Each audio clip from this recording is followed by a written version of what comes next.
আমি তো ডক্টর ইউনূসকে শুধু এতটুকু বলছি গাজাকে রক্ষা করার জন্য পৃথিবীর কারো দরকার নাই, শুধু ভিসার ব্যবস্থা করে দেন।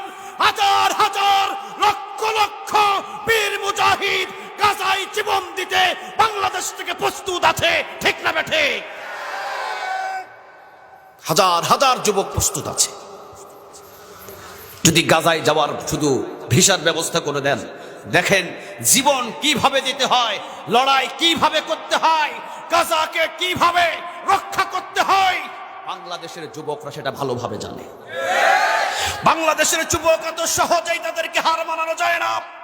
17টা বছর পর্যন্ত এই বাংলার জমিনের ভিতরে যুবকদের উপরে অত্যাচার হয়েছে, যুবকদের গুম করা হয়েছে, যুবকদের ঘুম হারাম করা হয়েছে। এরপরেও বাংলাদেশ থেকে একটি দলকে কেউ মুছে দিতে পারে না।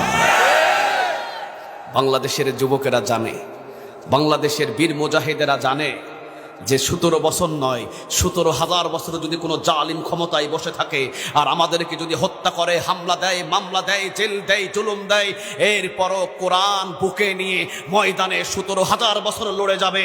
পিছনে হাঁটার জন্য বাংলার যুবকদের জন্ম হয় না। এই জন্য আমি বলেছিলাম, যদি কোনো সুযোগ থাকে সুযোগ করে দেন। দেখেন বাংলাদেশের যুবক কিভাবে জিহাদের ময়দানে ঝাঁপিয়ে পড়ে, সারা বিশ্ব তাকিয়ে থাকবে, ঠিক না ঠিক?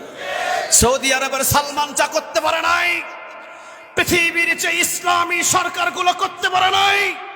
বাংলাদেশ থেকে ভিসার ব্যবস্থা করে দেন, বাংলাদেশের বীর মুজাহিদরা সেটা করে দেখাবে, সেটা করে দেখিয়ে দিবে ইনশাআল্লাহ। কারণ আমরা একজনকে জীবনের চাইতে ভালোবাসি। আওয়াজ দিয়ে বলেন তিনি কে? আরো জোরে আওয়াজ দিয়ে বলেন তিনি কে? আবুল আহাবের রক্ত বাংলার বীর মুজাহিদের শরীরে নাই। আবুল আহাবের রক্ত বীর মুজাহিদ যুবকদের শরীরে নাই। উতবার রক্ত নিয়ে আমরা বাংলার জমিনে জন্ম নিই নাই।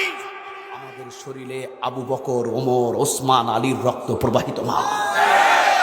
ময়দান কিভাবে দখল করতে হয়, ময়দানে কিভাবে টিকে থাকতে হয়, আমরা বাংলার জনগণ ভালোভাবেই জানি, ঠিক না ঠিক?